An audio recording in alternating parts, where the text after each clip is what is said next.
¿Crees que conoces los mitos griegos? Zeus, rayos, el Olimpo. Pero ¿qué pasaría si te dijera que todo eso es solo la punta del iceberg, construida sobre los huesos de quienes vinieron antes?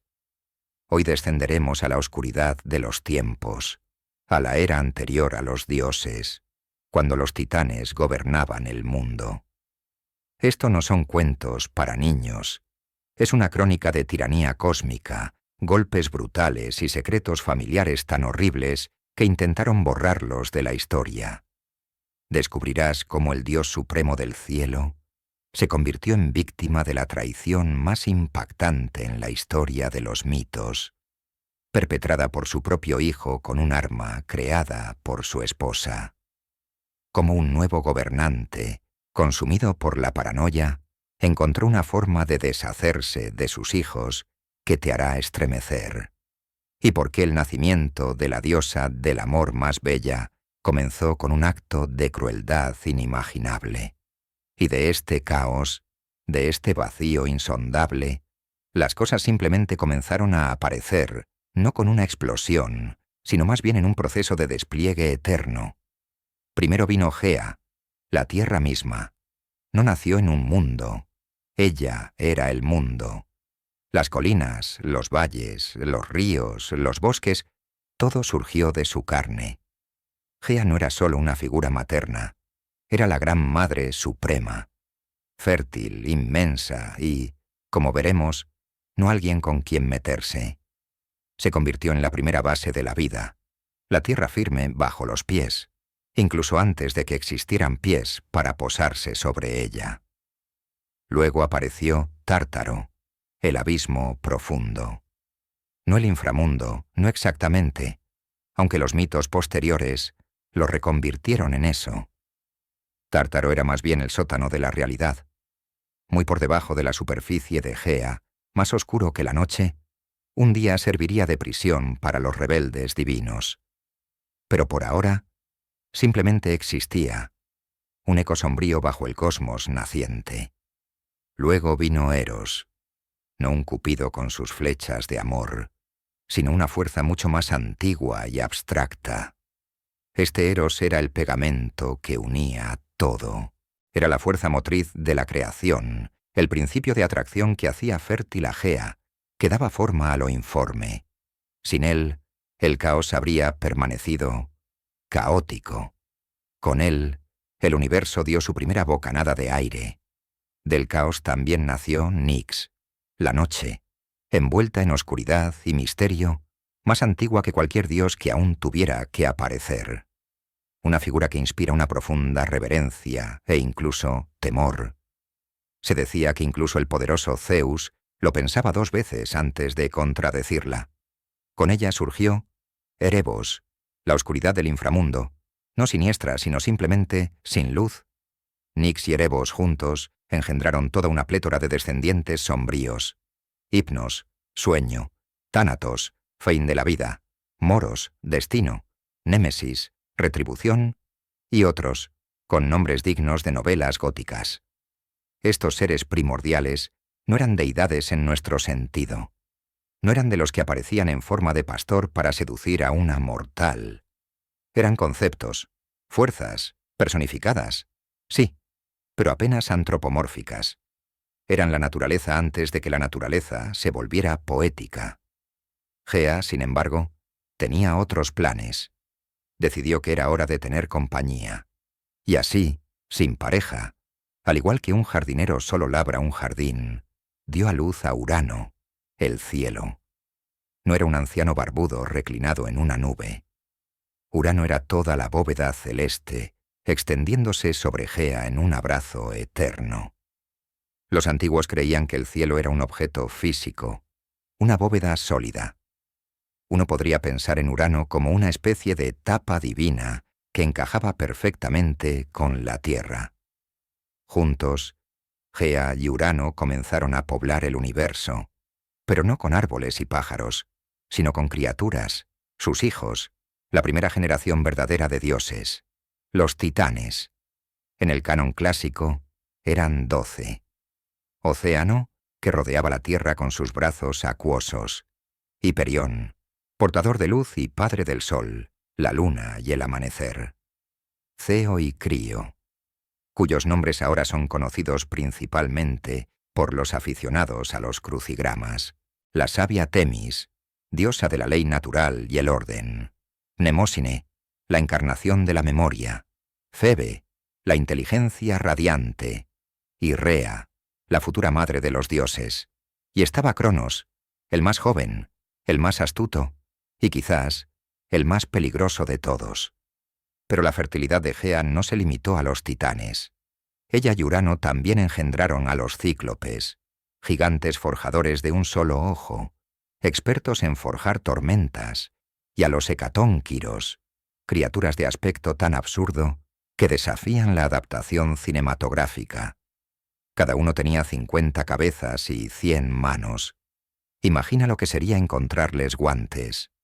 Urano, sorprendentemente aprensivo para un ser cósmico, sentía repulsión por sus crías menos tradicionales.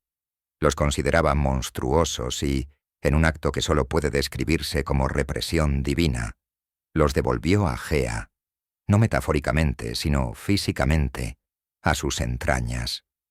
Uno podría suponer que eso no fue muy cómodo. Gea, a pesar de toda su paciencia, no era una criatura pasiva. Gemía bajo esta carga, en el sentido más literal, y finalmente decidió que ya era suficiente. Forjó una enorme hoz de pedernal, uno de los pocos materiales disponibles en un universo aún en construcción.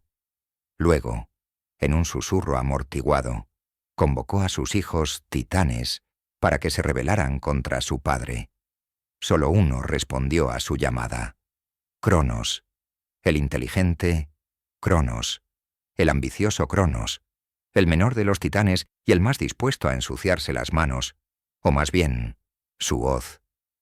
Al amparo de la noche, Cronos acechó en espera. Cuando Urano descendió para abrazar a Gea, Cronos atacó. Con un movimiento rápido e implacable, castró al cielo de su virilidad. Sí, eso no es una metáfora. Los griegos eran vívidos en su narración. No había lugar para los símbolos sutiles aquí.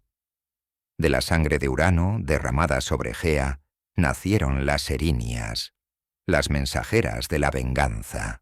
También surgieron los gigantes, esos enormes adversarios de los dioses posteriores, y las melias, ninfas de los fresnos, una adición extrañamente tierna a la cosecha sangrienta. La parte cortada de Urano cayó al mar. De la espuma agitada surgió Afrodita, la hermosa y radiante diosa, que paradójicamente debía su existencia a un acto de desmembramiento. La mitología griega parece no ver ninguna contradicción entre la belleza y la brutalidad. Con la caída de Urano, Cronos ocupó el trono del cosmos.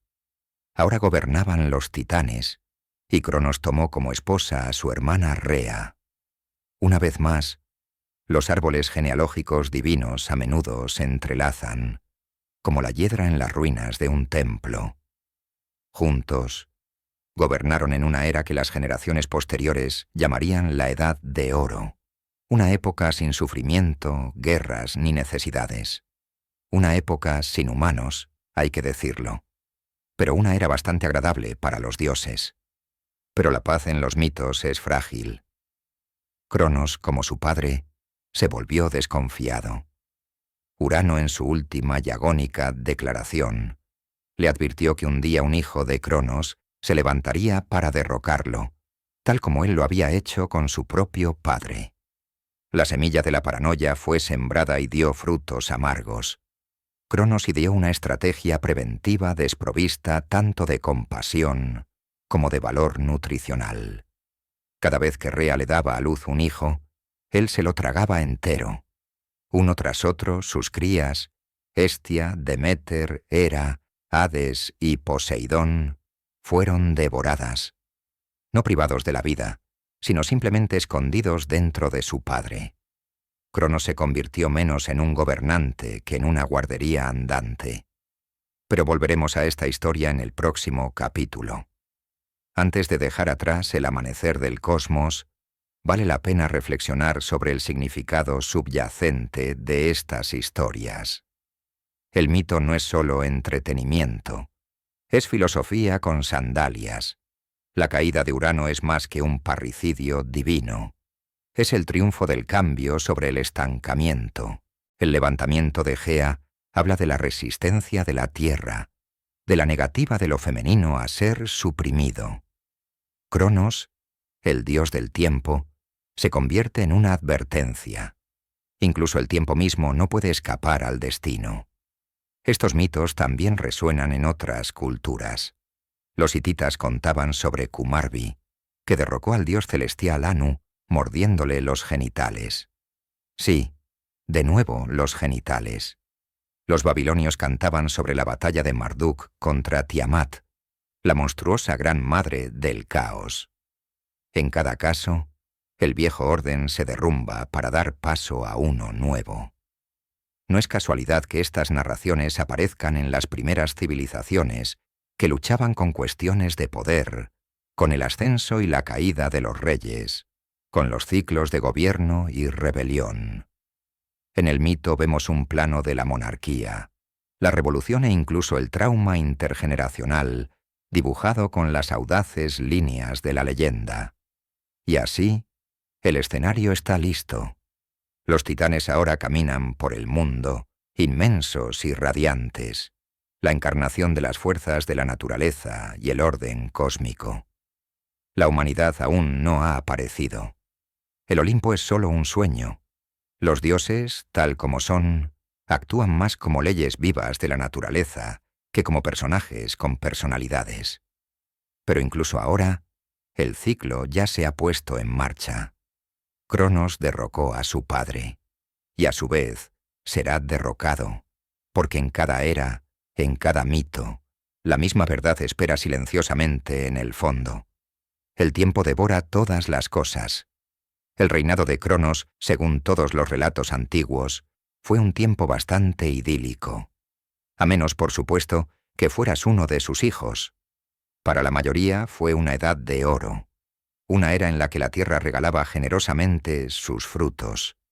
Las estaciones eran benévolas, y los mortales, si es que existían, no sufrían impuestos, dolores de espalda u oráculos no deseados. No había guerras ni crimen, y lo mejor de todo, ni dioses discutiendo entre sí desde las cimas de las colinas. Fue una época en la que la ley no era necesaria porque, como afirma el mito, nadie se portaba mal. Uno podría imaginar que era como un eterno mediodía de domingo sin escasez de té. Pero bajo la superficie de este mundo se escondía una inquietud, no del mundo, sino de su gobernante. Cronos, el titán del tiempo, el rey de todo lo que existe, se enfrentaba a un problema. Se había convertido en su padre. Para ser justos, Cronos había derrocado a Urano por crueldad y represión. Pero como suele ocurrir en los mitos y las monarquías, el rebelde se convierte en tirano tan pronto como la corona le toca la cabeza. Cronos escuchó una profecía, no de algún oráculo de montaña o una misteriosa anciana con un té, sino de su propio padre herido Urano, quien en su sabiduría y amargura tras la castración murmuró que un día un hijo de Cronos se levantaría y lo derrocaría. Esa resultó ser una de esas cosas que se te quedan grabadas. Y así, Cronos decidió recurrir a lo que solo puede describirse como una técnica de crianza única: tragarse a sus hijos. Cada vez que su esposa y hermana, porque en los mitos a menudo es la misma persona, Rea le daba un hijo, Cronos abría bien la boca y se tragaba al bebé entero, sin masticar, sin remordimientos, solo un gran trago divino, como ostras, pero más sensatas. Primero vino Hestia, la diosa del hogar y la familia, luego Deméter, la futura diosa del grano, luego Hera, la futura reina del Olimpo, seguida por Hades y Poseidón, dioses del inframundo y el mar respectivamente. Uno tras otro, cada uno fue tragado y escondido en el vientre de Cronos.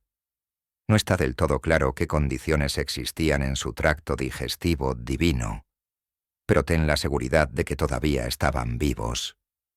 Rea, comprensiblemente, se cansó de la situación. Uno puede perdonar su vacilación a la hora de expresar abiertamente su descontento. Cronos, después de todo, acababa de derrocar a un padre tiránico con una hoz. Pero después de la quinta absorción divina, incluso la titánide más paciente empezaría a poner un límite. Así que cuando quedó embarazada por sexta vez, pidió ayuda. No a Cronos, obviamente, ni al Departamento Local de Recursos Humanos de los Titanes, sino a Gea, su propia madre.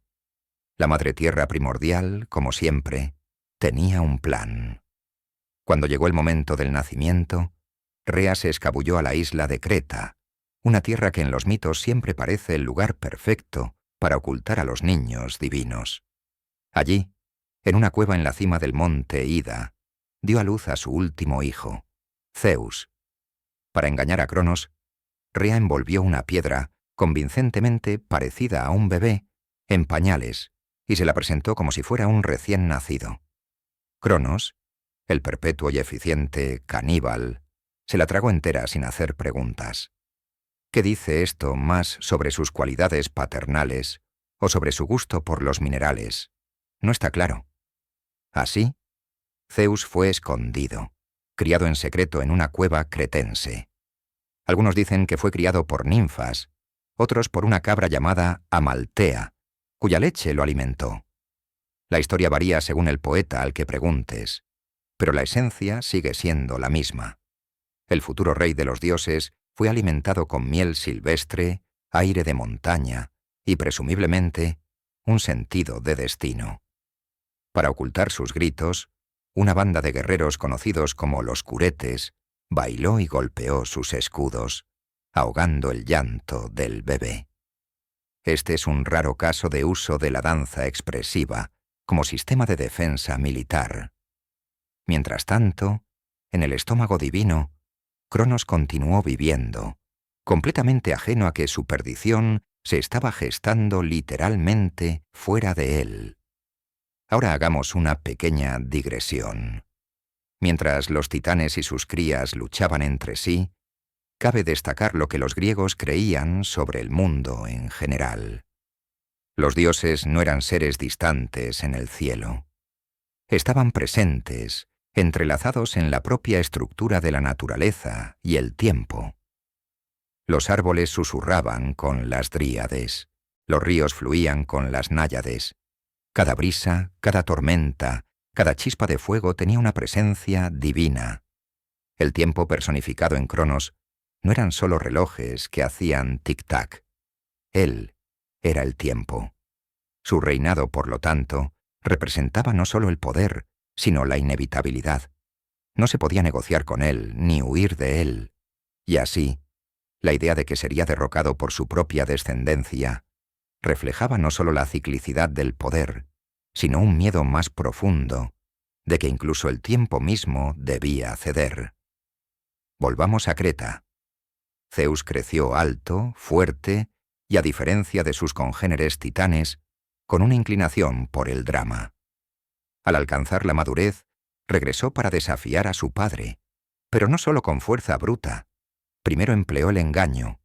Dependiendo de la versión del mito que prefieras, y los griegos tenían varias, Zeus obtuvo la ayuda de Metis, la diosa de la sabiduría, quien le dio a Cronos un emético. No exactamente justicia poética, pero casi. Cronos, tras beber este emético divino, vomitó a sus hijos en orden inverso. Primero salió la piedra, todavía envuelta en su mantita de bebé. Luego Poseidón, Hades, Hera, Deméter y finalmente Hestia. Cada uno apareció adulto y, presumiblemente, bastante disgustado por toda la experiencia. Ahora reunidos, los 6 hijos de Cronos no se exiliaron silenciosamente ni fueron a terapia. No, declararon la guerra. Una guerra grande, terrible, de 10 años. La Titania estaba a punto de comenzar, pero esa es una historia para el próximo capítulo.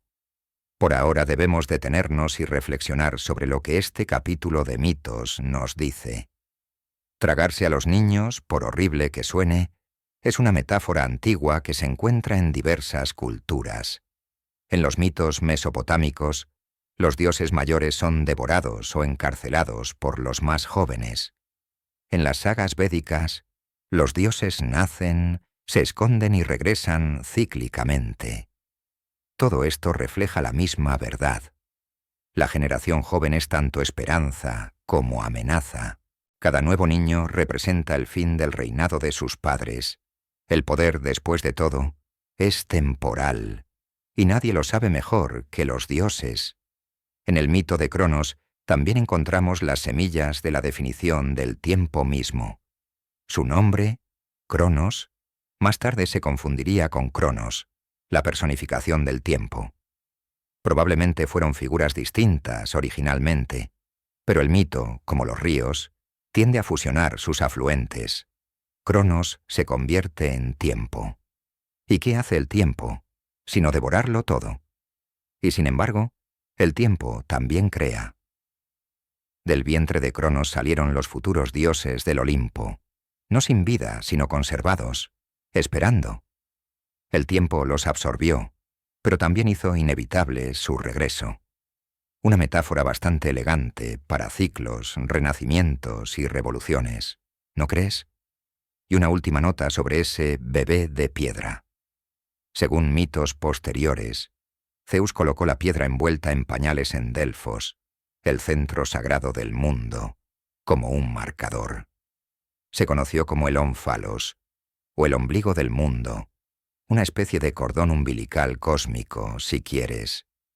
Los peregrinos viajaban para verlo, literalmente una piedra envuelta en mitos, que representa el momento en que el cosmos comenzó a cambiar. Así termina el breve y turbulento reinado de Cronos como gobernante supremo. Aquel que intentó evitar el destino devorando a sus hijos, fue derrotado por alguien a quien nunca conoció realmente. Casi se podría sentir lástima por él, si no fuera un padre tan profundamente desagradable. Ahora el escenario está listo. Por un lado, los titanes, antiguos, inmensos, arraigados en las fuerzas primordiales del mundo. Por otro, los olímpicos, jóvenes, audaces y con ganas de armar un pequeño caos. La batalla entre ellos hará temblar los cimientos de la tierra. Las montañas se derrumbarán, los mares hervirán y el cielo mismo temblará. Pero esa, como siempre, es una historia para otro momento. Por ahora, dejamos a nuestro joven Zeus, triunfante en su primera gran hazaña, al borde de la guerra con relámpagos en la sangre y rebelión en el corazón. El viejo orden ha sido cuestionado. Se acerca la tormenta, y Cronos, el pobre e infeliz Cronos, se queda perplejo de cómo todo salió tan mal. La guerra nunca antes había llegado al cosmos. Hasta ahora, las disputas divinas se parecían más a dramas poéticos que a combates reales. Cronos derrocó a Urano con un solo acto brutal, más parecido a una operación quirúrgica que a un enfrentamiento, y el resto de los titanes simplemente asintieron en señal de acuerdo, quizás aliviados de haberse librado de un padre que trataba a sus hijos como plantas de interior desobedientes. Pero cuando Zeus liberó a sus hermanos del tracto digestivo divino de Cronos, algo cambió. Por primera vez en la historia, dos generaciones de dioses se enfrentaron.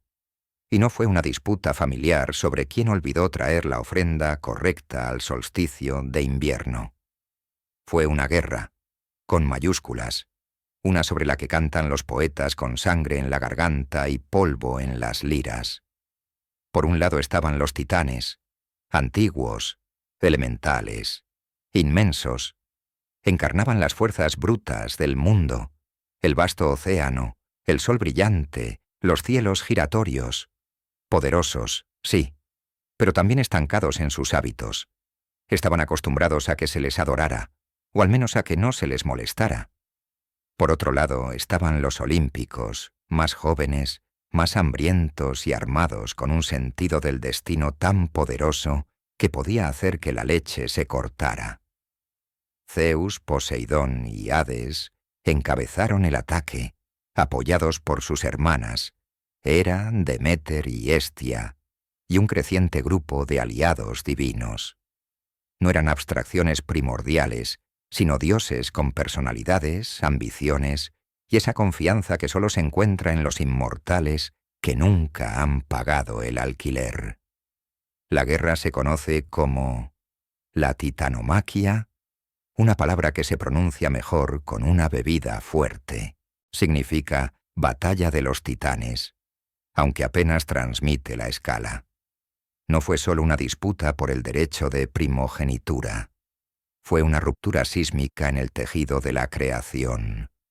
Las montañas se derrumbaron, los ríos se invirtieron, los cielos mismos se estremecieron.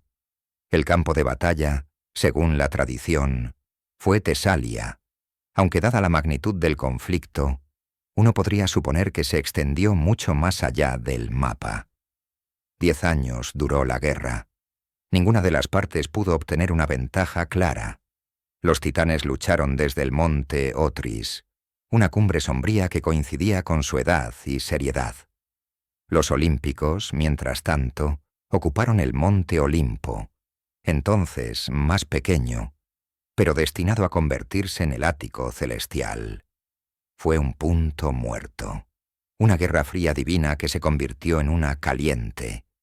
Relámpagos chocaron con la roca, terremotos retumbaron bajo el mar, y los cielos resonaron con el choque de armas inmortales.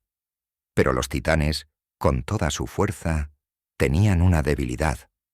Carecían de innovación. Su poder era antiguo, pero estático. Los olímpicos, en cambio, se adaptaron, aprendieron, evolucionaron, y pronto encontrarían los aliados necesarios para inclinar la balanza a su favor. Una vez más, Gea aparece, la primordial Gran Madre, siempre observando, siempre interviniendo en el momento oportuno.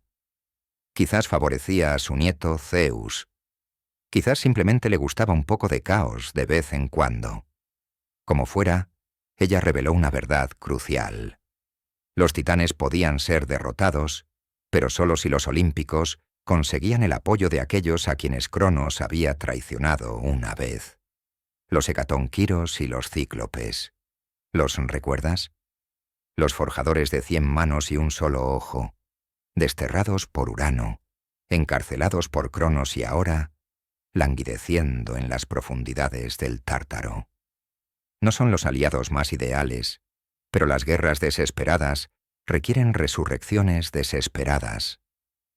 Zeus, nunca uno para perder una oportunidad, descendió al abismo, abrió camino a través de los monstruos guardianes y rompió las puertas de la prisión.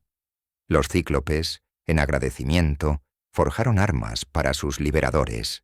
A Zeus le dieron el rayo atronador, a Poseidón el tridente y a Hades el casco de la oscuridad, que hacía invisible a su portador y, según la leyenda, bastante engreído. Armados con estas nuevas herramientas y con 100 manos lanzando rocas y árboles como lanzas, los olímpicos cambiaron el rumbo de la guerra. Ahora imagina un campo de batalla, el aire espeso con energía divina, relámpagos, cruzando el cielo como cometas furiosas, enormes rocas volando por el cielo como bolas de bolos lanzadas desde catapultas, árboles arrancados de raíz, montañas destrozadas, y en el centro Zeus, ya no el bebé oculto de Creta, sino el dios de la tormenta encarnado, lanzando truenos como si fuera un deporte familiar. Cronos, para su crédito, luchó con sombría determinación. Blandía la hoz que había aplastado a Urano. Los titanes, imponentes y terribles, se agruparon a su alrededor. Atlas, Hiperión, Jápeto y los demás. Pero la edad estaba en su contra en todos los sentidos. Ya no era su mundo. En la batalla culminante, que se dice que duró varios días sin pausa, Zeus desató toda su furia. El cielo se partió, el fuego brotó de la tierra, y finalmente los titanes comenzaron a caer. Derrotados, los titanes masculinos fueron arrojados al Tártaro, encarcelados tras puertas de adamantina, custodiados por los recién liberados hecatónquiros, que aparentemente habían encontrado su vocación como carceleros celestiales. Cronos, su líder, fue encadenado y desapareció en la oscuridad mítica. Las tradiciones posteriores lo trasladarían a la isla de los bienaventurados, donde reinaría pacíficamente sobre los difuntos, o incluso lo reimaginarían como un dios de la cosecha y la paz. Una especie de plan de jubilación divino. Las titánides, Rea, Temis, Mnemósine y las demás, fueron perdonadas, quizás por respeto, o porque Zeus no tenía quejas contra ellas. Eran, después de todo, las portadoras de la ley, la memoria y el destino. Conceptos que ni siquiera los nuevos dioses se atrevían a transgredir. Un titán, sin embargo, recibió un castigo especial. Atlas. Por su participación en la rebelión, Zeus lo condenó a sostener el cielo. No la tierra como a menudo se representa erróneamente en estatuas de mármol y logotipos de gimnasios, sino el cielo mismo. Para siempre. Una figura solitaria al borde del mundo, con los músculos tensos bajo la bóveda celeste. Sin fin, sin alivio. El entrenamiento original para la parte superior del cuerpo. Con la victoria sobre los titanes, comenzó la era de los olímpicos, pero el poder, como siempre, conlleva una carga. Zeus, ahora rey, dividió el cosmos con sus hermanos. Él se quedó con el cielo, Poseidón con el mar y Hades con el inframundo. No el infierno, sino el reino sombrío donde residían los difuntos, rodeados de fantasmas, sueños y héroes errantes, con ganas de encontrar su fin. La tierra, mientras tanto, permaneció como territorio neutral, posesión común, el reino de los mortales, los mitos y las interferencias. Y con el restablecimiento del orden, los dioses se establecieron en el monte Olimpo, no solo en la cima, sino en un palacio, un lugar con salas nubladas, tronos dorados, festines de ambrosía y un drama típicamente asociado con las telenovelas dinásticas. Sin embargo, no todas las heridas habían sanado. Gea, nuevamente descontenta, quizás por el severo castigo de sus hijos titanes, dio a luz a un nuevo rival, Tifón. Pero esa, como podrías adivinar, es una historia para otro capítulo. Detengámonos ahora y reflexionemos sobre el significado de esta guerra mítica. La titanomaquia no es solo un cuento de violencia, es un choque simbólico de lo viejo y lo nuevo, lo estático y lo dinámico, las fuerzas eternas de la naturaleza y los caprichos de los dioses, impulsados por personalidades. Los titanes representan el orden y la inevitabilidad, el amanecer del sol, el flujo del océano, la rotación de las estrellas. Los olímpicos, en cambio, representan el cambio, la pasión, la rebelión, rasgos muy humanos para seres inmortales. En el pensamiento griego, esta guerra es el momento en que el universo dejó de ser abstracto y se volvió personal. Los titanes eran poderosos, sí, pero no interferían en los asuntos de los mortales. Los olímpicos interferirían, castigarían, recompensarían y se enamorarían con una regularidad aterradora. Eran, en resumen, dioses hechos a imagen y semejanza del hombre, y eso los hacía a la vez cercanos y aterradores. Históricamente, la titanomaquia refleja antiguos cambios culturales. Algunos académicos ven en ella un eco de la transición de deidades más antiguas, prehelénicas, al panteón olímpico, una especie de cambio de marca religioso. Otros señalan similitudes con mitos del cercano Oriente, donde dioses más jóvenes derrocan a seres primordiales en sucias revoluciones cósmicas. pero el atractivo perdurable reside en su dramatismo. La idea de que incluso los dioses deben luchar, que incluso los más poderosos pueden caer, y que la victoria a menudo proviene no de la fuerza bruta, sino de la estrategia, la unidad y un emético oportuno. También es un recordatorio del genio narrativo de los griegos. Nos dieron dioses que son imperfectos, nobles, mezquinos y profundos. Dioses que luchan, ríen, lloran y seducen. Y de las ruinas de la guerra construyeron un cosmos no de principios abstractos, sino de personajes. Y así, mientras el polvo se asienta sobre el monte Otris, mientras el Tártaro resuena con los gemidos de los titanes caídos, y el Olimpo brilla con la luz de un nuevo régimen, nos encontramos al borde de un nuevo mundo, pero al ocupar sus tronos, los dioses heredan algo más que poder. Heredan profecías, orgullo y las semillas de su propia caída. Porque si la historia nos ha enseñado algo, y el mito griego es, si no otra cosa, una historia muy dramática, es que ningún reinado es eterno, ni siquiera para los dioses. La guerra había terminado. Los titanes habían caído. Su gran estruendo se había apagado, y sus tronos, una vez inmensos, se habían derrumbado bajo el peso del tiempo y la justicia. O lo que se consideraba justicia cuando lo impartían dioses con venganzas personales, sospechosamente personales. Zeus y sus hermanos y hermanas ahora gobernaban desde su brillante percha en la cima del monte Olimpo. Miraban hacia un cosmos que era, si no completamente ordenado, al menos debidamente organizado. Cronos había sido arrojado al Tártaro. La sala del trono de los titanes en el monte Otris yacía en ruinas. Los cíclopes habían regresado a sus forjas, y los hecatónquiros, benditas sus muchas manos, habían conseguido un trabajo permanente como guardias de prisión, una rara historia de éxito en la rehabilitación divina. Pero si crees que el triunfo fue seguido de paz, claramente nunca has leído mitos griegos. Zeus, ahora rey de los dioses, no se contentó con simplemente llevar la corona y sostener los rayos como capitán de un equipo celestial de lanzamiento de jabalina. No. Se enfrentaba a un problema que había plagado a cada gobernante desde la Edad de Bronce hasta los consejos de administración: la legitimidad. Una cosa era conquistar el poder, otra muy distinta era mantenerlo. Y en algún lugar bajo los vítores triunfales del Olimpo, un antiguo susurro continuaba sonando. Una profecía.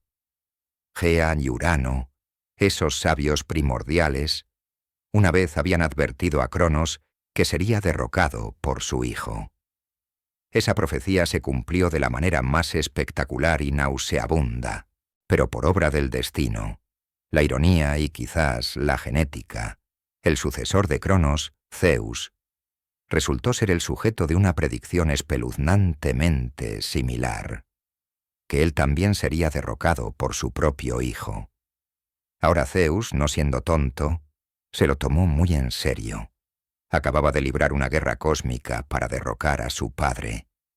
Lo último que quería era repetir el destino de Urano y Cronos, ser derrocado, desmembrado o digerido. Así que hizo lo que muchos tiranos inseguros habían hecho antes y después de él. Intentó adelantarse al destino. Aquí el mito toma un giro interesante. Verás, Zeus tuvo muchas compañeras, inmortales, mortales, ninfas, una nube cambiante de forma ocasional. Su currículum romántico era extenso, pero una diosa destacaba: Metis. Metis no solo era hermosa, era inteligente. Su nombre significa literalmente sabiduría o consejo astuto. Era hija de Océano y Tetis, lo que la convertía en una oceánide y una de las deidades originales asociadas con la inteligencia práctica. Metis no solo sabía cosas, las entendía. Una cualidad peligrosa para una cónyuge si te persigue una profecía. Así que cuando Metis quedó embarazada de Zeus, sus temores fueron confirmados por otro oráculo. El hijo que daría a luz, un día lo superaría. Y peor aún, el siguiente hijo, el segundo hijo de Metis, sería un hijo, lo suficientemente poderoso como para derrocar incluso al poderoso dios del trueno. Zeus no se tomó bien la noticia. Naturalmente hizo lo que haría cualquier omnipotente razonable en esa situación. Se la tragó. Sí, engañándola con halagos y, podemos suponer, una cena impresionante, Zeus abrió bien la boca y se tragó entera a su amada embarazada. En el reino de la mitología, eso no cuenta como el fin de una relación. Si acaso fue el comienzo de uno de los nacimientos más extraños en la historia divina. Este acto de absorción divina no tenía precedentes. Recuerda que Cronos una vez se tragó a sus propios hijos en un intento equivocado de planificación familiar. Pero donde Cronos digirió, Zeus asimiló. Metis no murió. Vivió dentro de él, susurrando, aconsejando, quizás tramando. Y el niño, bueno, no dejó de crecer. Finalmente Zeus comenzó a sufrir de dolores de cabeza. No las migrañas habituales inducidas por el estrés, sino un dolor cegador, desgarrador y cósmicamente agonizante, como si una idea estuviera tratando de abrirse paso desde su cráneo, lo cual, en cierto modo, estaba haciendo. Desesperado por alivio, Zeus convocó a Hefesto, su hijo forjador, aunque en algunas versiones el hacha la sostiene Prometeo o incluso Hermes. Cualquiera que sea el ayudante que prefieras, la solución fue magníficamente sencilla y brutalmente teatral. Abrieron la cabeza de Zeus con un hacha de bronce. De la herida saltó Atenea, completamente adulta, vestida con armadura, con una lanza en la mano y lanzando un grito de guerra triunfal que, según se informa, resonó por los cielos y la tierra.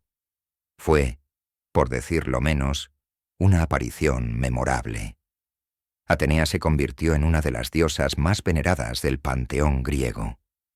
La diosa de la sabiduría, la guerra estratégica, la artesanía y la vida urbana, en muchos aspectos era la olímpica ideal, nacida del poder y la sabiduría, fiel a su padre y completamente desinteresada en la rebelión.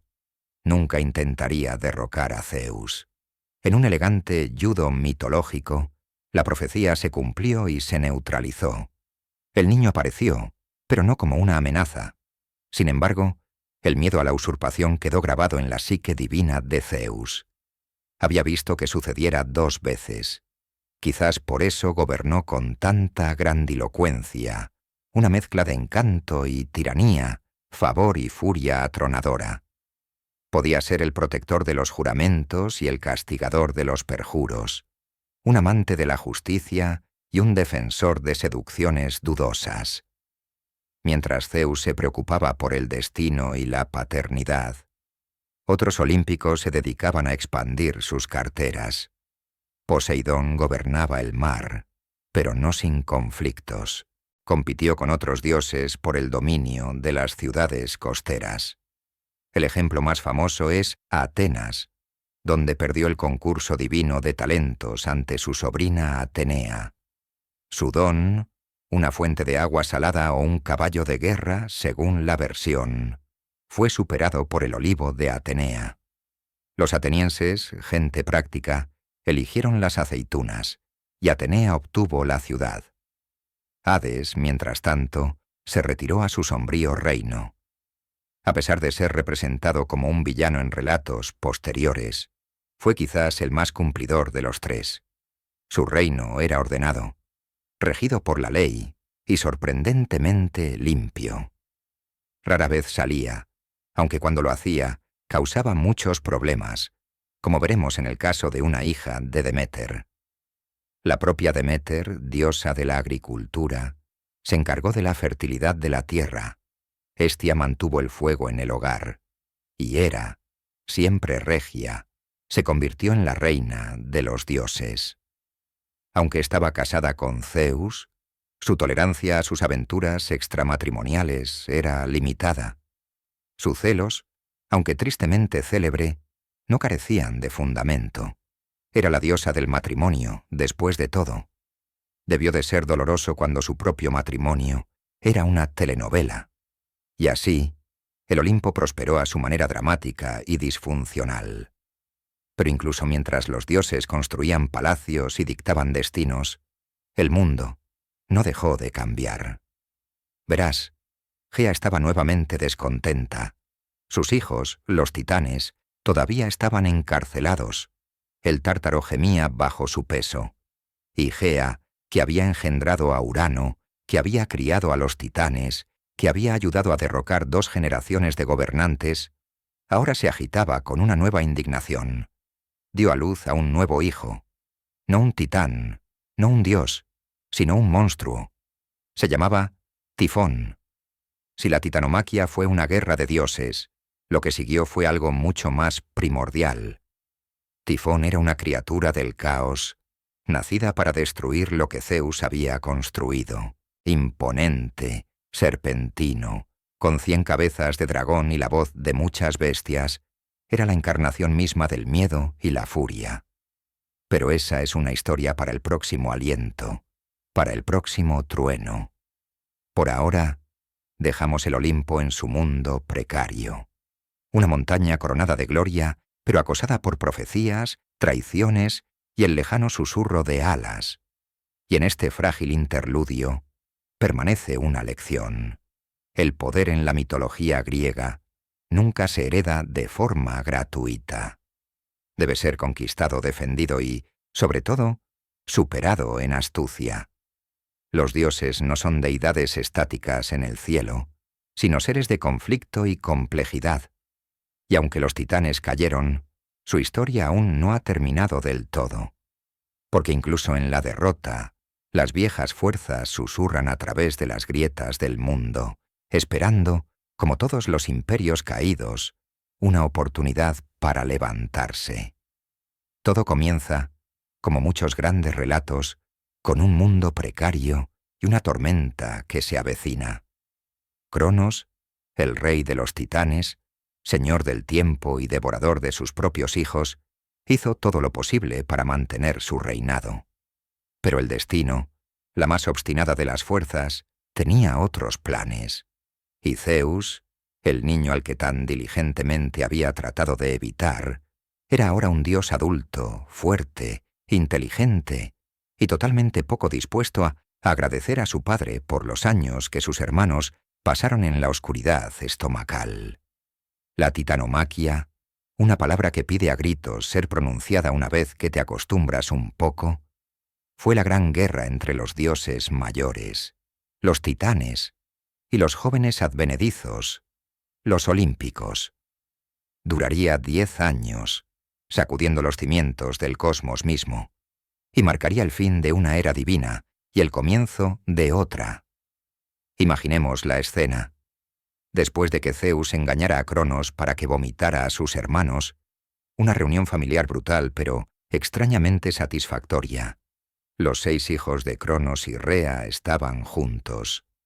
Zeus, Poseidón, Hades, Hestia, Deméter y Hera, un conjunto muy divino, aunque en ese momento eran más bien revolucionarios dispares que dioses pulidos.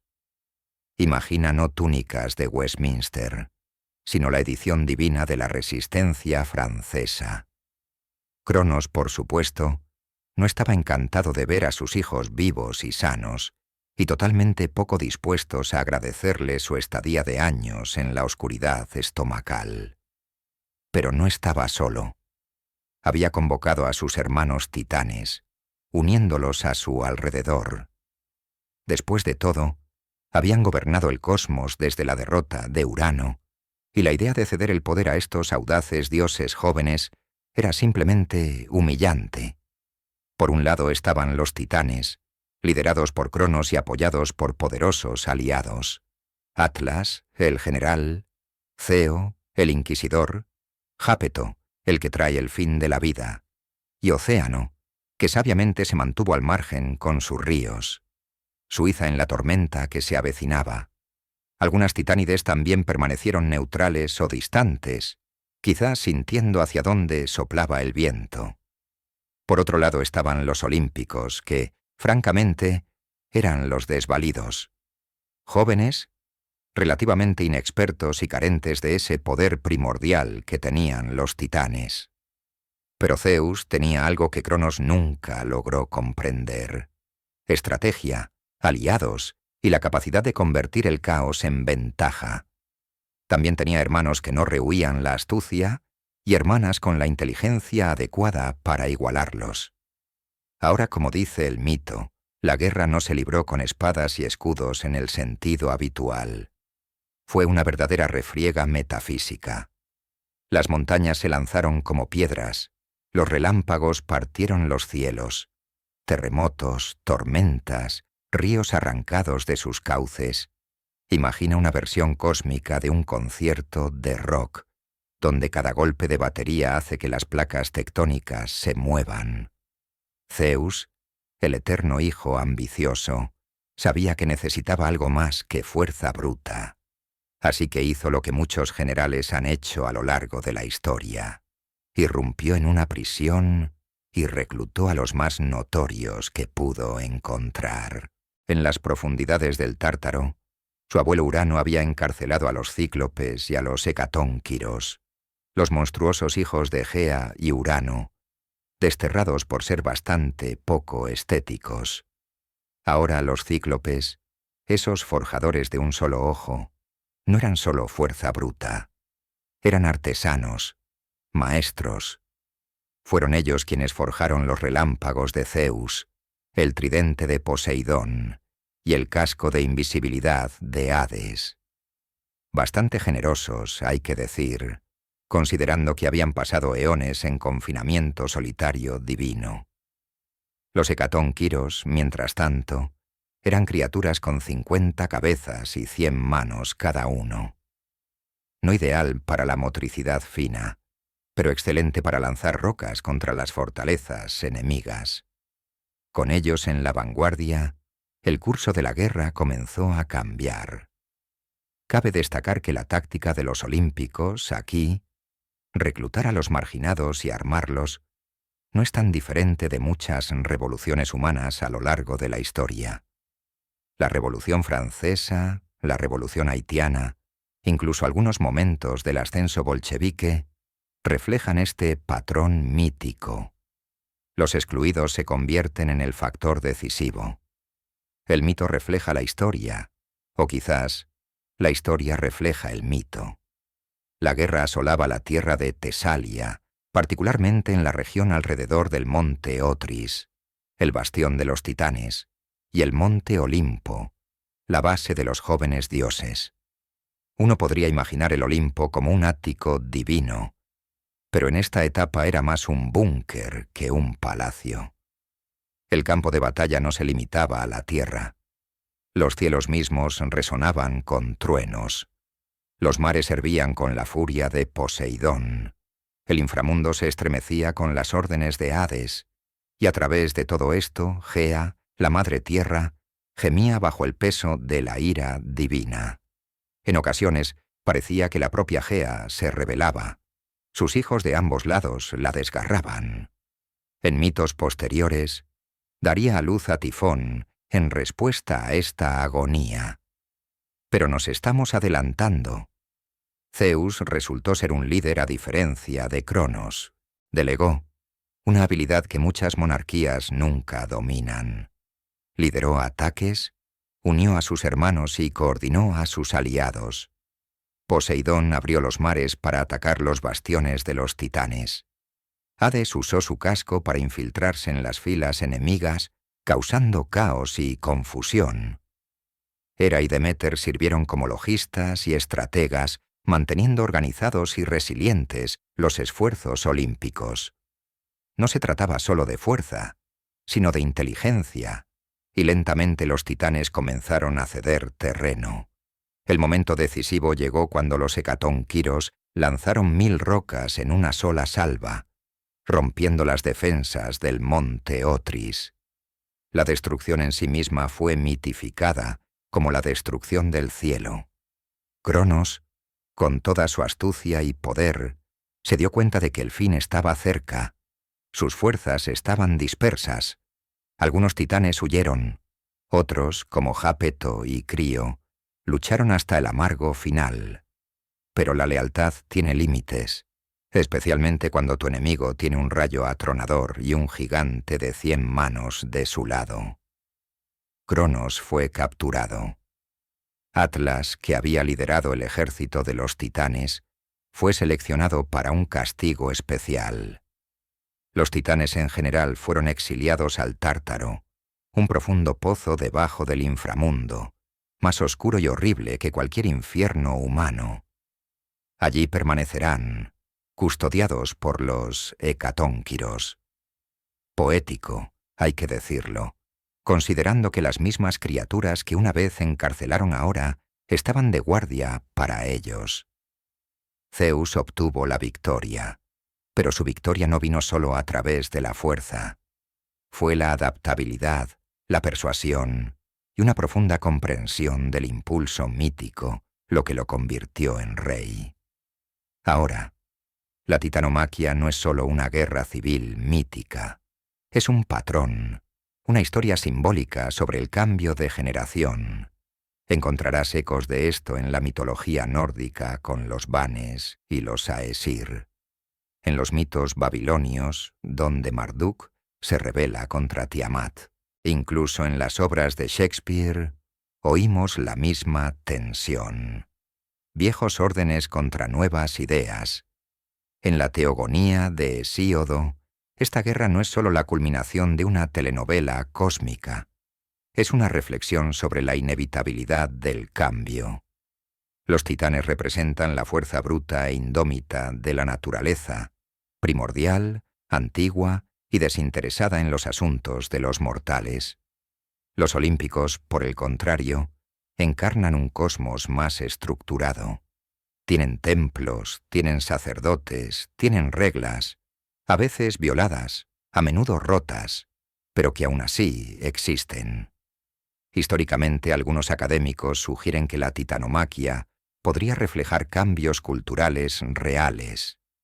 Quizás la llegada de nuevos sistemas religiosos indoeuropeos que desplazan las antiguas tradiciones de diosas de la tierra prehelénicas.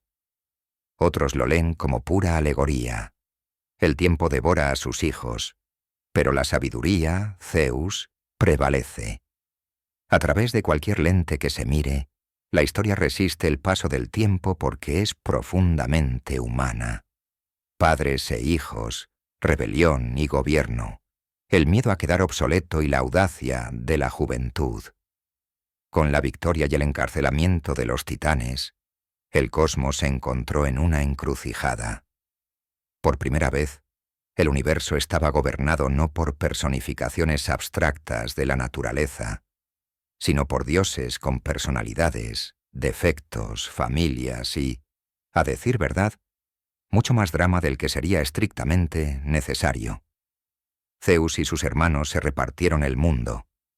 Zeus se quedó con el cielo, Poseidón con el mar, y Hades, que siempre se llevaba la pajita más corta, se quedó con el inframundo. La tierra fue común, aunque Zeus, siendo Zeus, tendía a considerar común solo como una sugerencia. Y así comenzó la era de los olímpicos. Pero el mundo, como veremos, nunca dura mucho en los mitos, no cuando los dioses están involucrados. Sin embargo, por ahora, los truenos se habían calmado. La tierra dejó de temblar, y en algún lugar de la vasta oscuridad del Tártaro, Cronos reflexionaba en silencio, derrotado por su propia profecía y por su propio hijo. La historia, el mito y las cenas familiares, todos parecen tener la misma lección. Nunca subestimes a los hijos. Con los titanes arrojados a las sombrías profundidades del Tártaro, sus poderosas extremidades encadenadas con grilletes forjados por los cíclopes, y los hecatónquiros vigilándolos como los guardias de prisión más entusiastas del mundo, los olímpicos podrían perdonarse por esperar un merecido descanso. Después de todo, una guerra divina de 10 años es suficiente para agotar la chispa de cualquiera. Pero esto, querido oyente, es mitología. Y si hay una lección que se puede extraer de ella, es que la paz es solo una breve pausa antes del próximo desastre.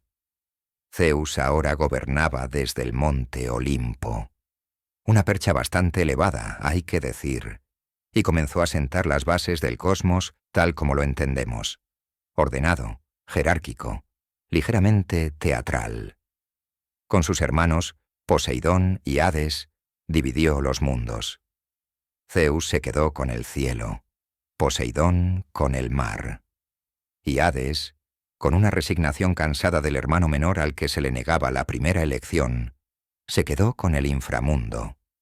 La tierra, ese territorio neutral eternamente sufriente, permaneció común, aunque uno podría sospechar que Zeus se llevaba la mayor parte cuando nadie miraba. Pero gobernar el mundo es una cosa.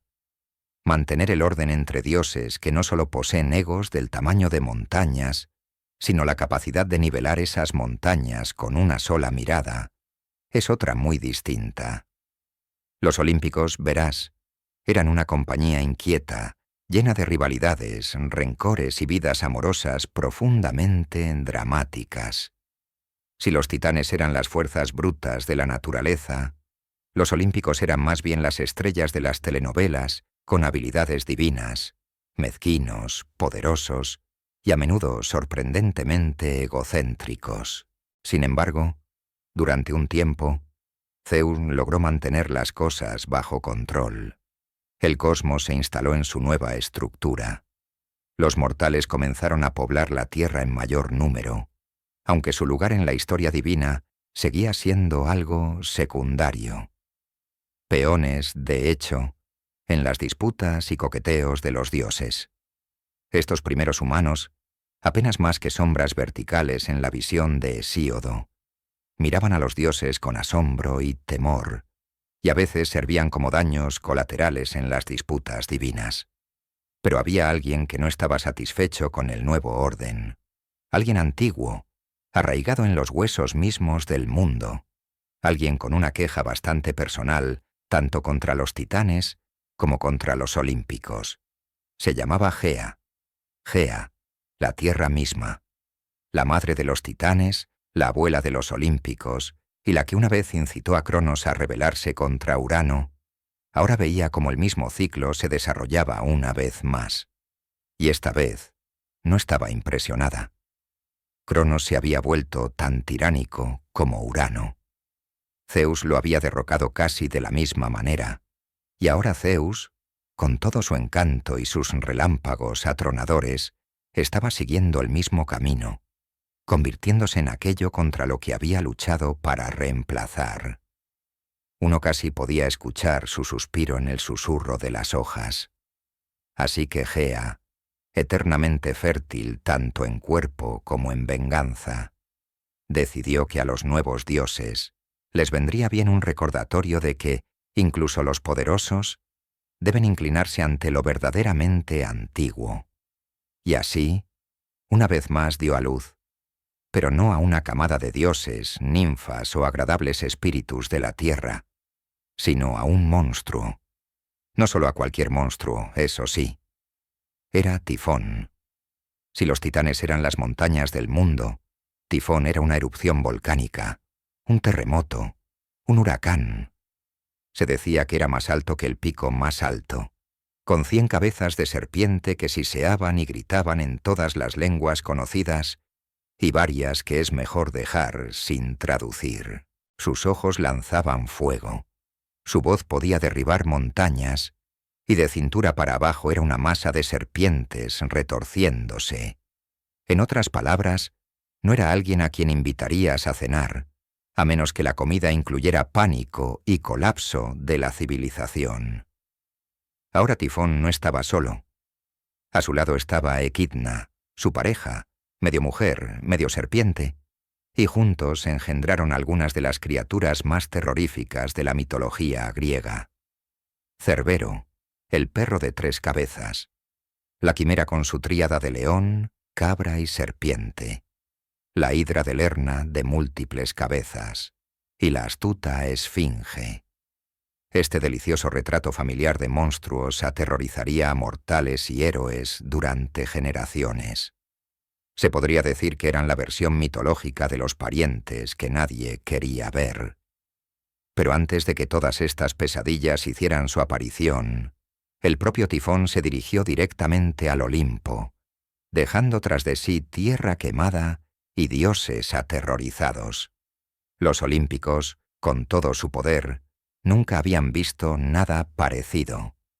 Algunos huyeron, otros resistieron brevemente antes de darse cuenta de que los relámpagos atronadores hacían poco contra una criatura que podía sacudirse las montañas.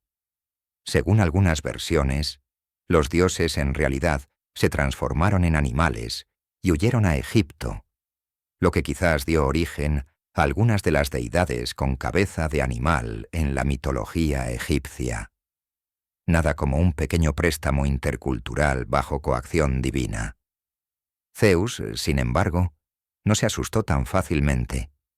También afirmó más tarde, convenientemente ocultando el momento en que él también, quizás brevemente, se transformó en un carnero. En la batalla culminante, Zeus se elevó al cielo con truenos y tormentas a su espalda. Tifón lo encontró con fuego, viento y 100 voces furiosas. La batalla se libró por todo el mundo. Las montañas fueron arrancadas de raíz, los ríos hirvieron y los cielos mismos se partieron por la furia de su lucha. Fue un caos no visto desde los primeros días de la creación, y por un momento pareció que el nuevo orden podría caer antes de que realmente tuviera la oportunidad de comenzar. Pero al principio, al rey de los dioses no le iba muy bien. Tifón, en un acto de audacia mítica, logró atrapar a Zeus y arrancarle los tendones. Sí, literalmente los hilos que hacían funcionar a Zeus, y los escondió en una cueva. Sin su fuerza, Zeus estaba indefenso. Solo a través de la astucia de Hermes, quien recuperó los tendones en un audaz atraco más digno de una película de Bond que de un himno de la Edad de Bronce, Zeus fue restaurado. Y entonces llegó la hora de la venganza. Con nueva fuerza y furia, Zeus desató todo el poder de los cielos sobre Tifón. Lo golpeó con relámpago tras relámpago, hasta que la bestia se desplomó en el suelo. ¿Y dónde cayó? Debajo del monte Etna, en Sicilia, un volcán que hasta el día de hoy ocasionalmente escupe humo y fuego. Según los griegos, ese es Tifón retorciéndose inquieto en su prisión. Cada erupción es un recordatorio de que el caos nunca puede ser completamente extinguido, solo enterrado. Con la victoria sobre Tifón, la rebelión de Gea fue sofocada y el orden olímpico fue restaurado una vez más. Pero no sin consecuencias. Los dioses aprendieron una lección, aunque fuera por poco tiempo. El poder, por supremo que sea, debe ganarse y defenderse. Que el mundo mismo, Gea, no puede darse por sentado. Y que las viejas fuerzas, las nacidas antes de la ley, el lenguaje y los relámpagos, siempre estarán allí, en las sombras, esperando. Es tentador ver a Tifón simplemente como un monstruo, el villano definitivo. Pero, como muchas figuras de la mitología griega, es más de lo que parece. Representa el caos, sí, pero también la resistencia. Es la voz de la propia tierra, rugiendo en respuesta a sus gobernantes. Es el miedo a que, por mucho que construyas, todo pueda derrumbarse. Que debajo de la civilización siempre acecha el salvajismo. Históricamente, la historia de Tifón puede reflejar mitos más antiguos de monstruos primordiales del caos, como Tiamat en Babilonia o Leviatán en la tradición judeocristiana.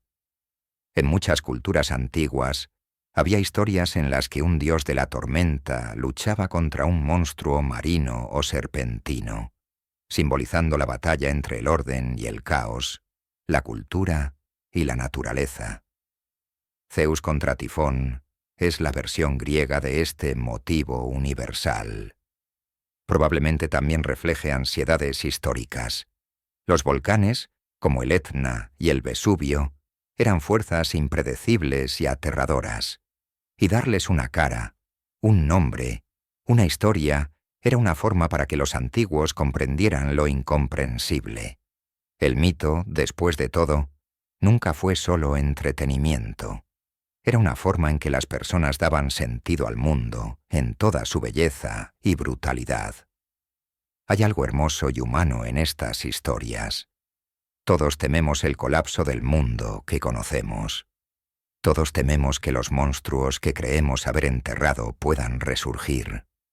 Y todos esperamos que en los momentos más oscuros, alguien, quizás con un sombrero alado y una lira en la mano, se escabulla, restaure lo que hemos perdido y nos dé la fuerza para luchar de nuevo. Con la victoria sobre Tifón y el reinado indiscutible de los olímpicos, el mundo entró en lo que se podría llamar una edad de oro. Aunque, como veremos, el oro se deslustra bastante rápido en manos de los inmortales. Por ahora, sin embargo, Zeus gobernaba sin oposición. Sus hermanos mantenían sus reinos. La tierra estaba relativamente tranquila. Los dioses, eternamente caprichosos, dirigieron su atención a los asuntos de los mortales, y en lo profundo de la superficie, en cuevas, cráteres y raíces entrelazadas, los restos del viejo mundo esperaban, silenciosos pero nunca completamente desaparecidos. Porque en el mito, como en la vida, nada permanece enterrado para siempre.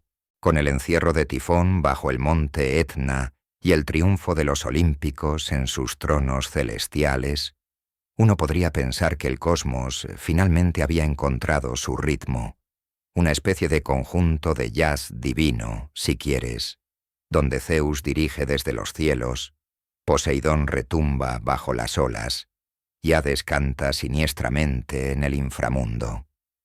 El mundo, sin embargo, no es el estado natural de los dioses. Es solo una pausa entre escándalos.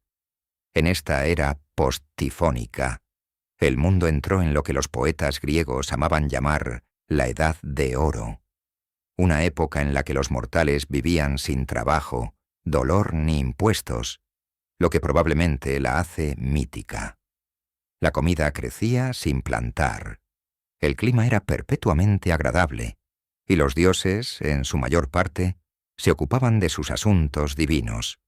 Pero, como era de esperar, las semillas del futuro desastre ya estaban germinando.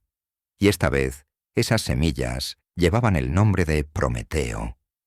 Así, Prometeo, el astuto titán que trajo el fuego, el eterno entrometido en los asuntos divinos.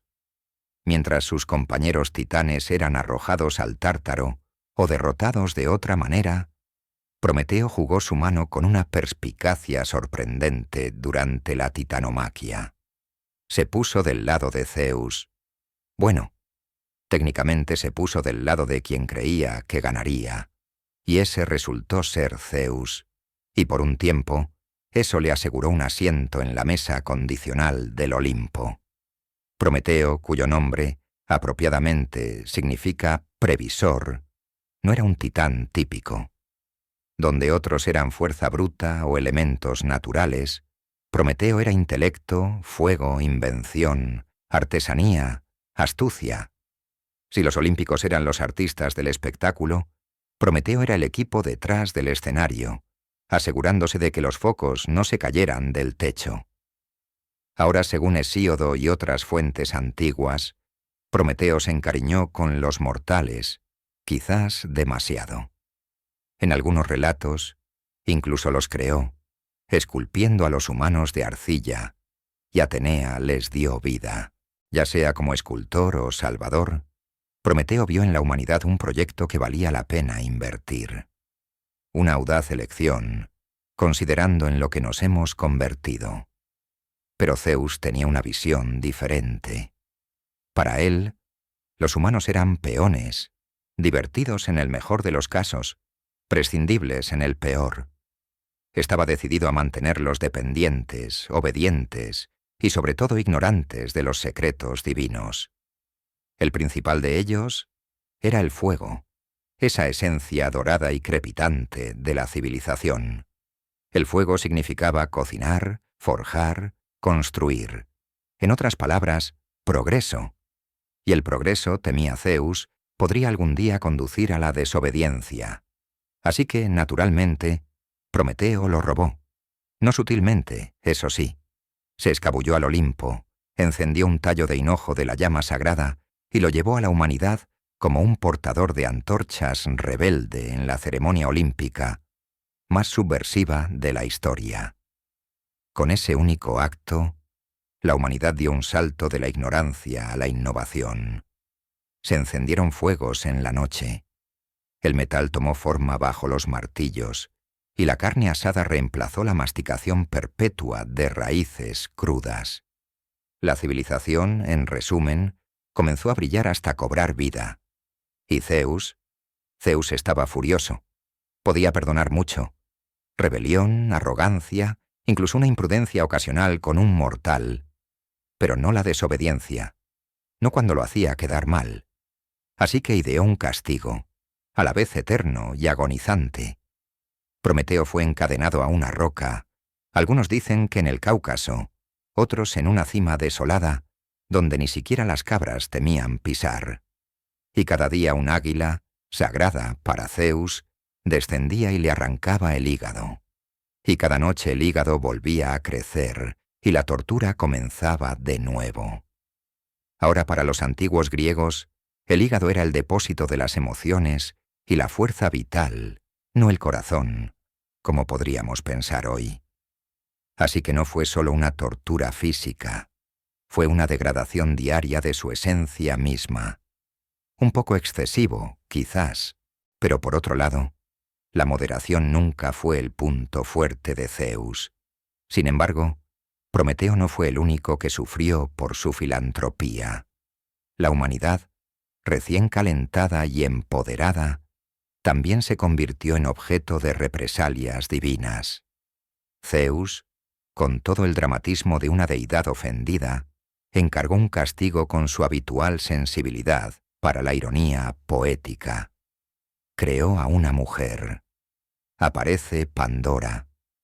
Ahora, antes de que todos nos indignemos a la manera moderna, vale la pena señalar que los griegos, particularmente Hesíodo, tenían una opinión muy mixta sobre Pandora.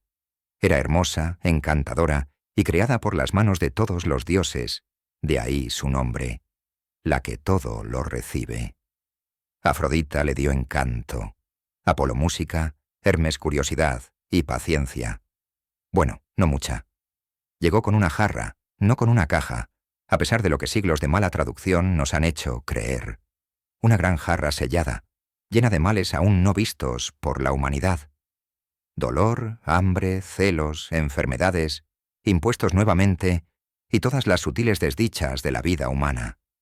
Y por supuesto, la curiosidad, ese insaciable picor por saber lo que debe permanecer desconocido. Como era de esperar, Pandora la abrió. El sufrimiento en todas sus formas salió volando, dispersándose por la tierra como tinta derramada sobre un pergamino limpio. Para cuando cerró la tapa, solo quedaba una cosa dentro: la esperanza. Una cosa extraña, hay que decir, dejar encerrada la esperanza entre los males. ¿Era un consuelo lo que quedaba? ¿O la ilusión más cruel de todas? Los griegos no estaban del todo seguros, y quizás esa ambigüedad era el quiz de la cuestión. Así, la humanidad, ahora armada con fuego pero maldecida con la mortalidad y la miseria, comenzó su largo y sinuoso viaje a través de la historia. Prometeo, observando desde su percha rocosa, debe haberse preguntado si todo valió la pena. Los dioses, mientras tanto, reanudaron sus travesuras celestiales. Sin embargo, la historia de Prometeo no terminó encadenada. Con el tiempo aparecería un nuevo héroe, Heracles, y sería él quien, pasando por las montañas durante una de sus 12 tareas, notaría al titán encadenado y, movido por algo parecido a la piedad, mataría al águila y rompería sus grilletes. Zeus, para entonces más blando o distraído, lo permitió. Quizás incluso admiró la audacia del mortal que lo desafió, aunque nunca lo diría en voz alta. El cuento de Prometeo a menudo se lee como un plano mitológico de la condición humana. Intelecto contra poder, progreso contra castigo, y el precio eterno de la desobediencia. El fuego que robó representa no solo la llama literal, sino también la iluminación metafórica, la ciencia, el arte, la razón, la imaginación. Es el primer rebelde, el primer erudito, el primer mártir por la causa de la humanidad. Y quizás los griegos vieron en Prometeo algo de sí mismos. Un pueblo cuyos filósofos interrogaban los cielos, cuyos ingenieros sometían la naturaleza a su voluntad, y cuyos dramaturgos se atrevían a explorar los defectos de los dioses. En Prometeo encontraron una figura a la vez heroica y trágica, un recordatorio de que el progreso siempre tiene un precio y que la desobediencia, aunque noble, rara vez queda impune. Históricamente, algunos eruditos han afirmado que Prometeo puede ser incluso anterior a los propios olímpicos. Elementos de su historia se hacen eco de mitos mesopotámicos e indoeuropeos. Ladrón de fuego, portador de cultura, Dios que ayuda a los mortales contra la voluntad de sus congéneres. Su castigo es sorprendentemente similar al de otros rebeldes encadenados, como el nórdico Loki o incluso el bíblico Satanás, cuya extralimitación se encuentra con el encarcelamiento cósmico. Pero a diferencia de estas figuras más oscuras, Prometeo rara vez se ve como malvado. Es un héroe complejo, orgulloso, inteligente, terco y abnegado. Desafía a los dioses no en beneficio propio, sino para enaltecer a otros, y en eso se convierte en un símbolo de algo profundamente humano, la negativa a aceptar las limitaciones impuestas. La creencia de que el conocimiento debe ser compartido, no oculto, que incluso el rayo atronador de Zeus puede ser desafiado, aunque sea por un momento. No es de extrañar que los pensadores posteriores, desde los poetas románticos hasta los filósofos modernos, hayan adoptado a Prometeo como un símbolo de rebelión y creatividad.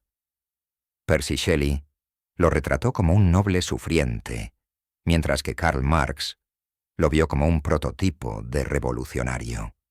Incluso Mary Shelley, al crear su cuento de orgullo científico, lo tituló Frankenstein o el Prometeo moderno, aludiendo a la tensión eterna entre el creador, la creación y las consecuencias.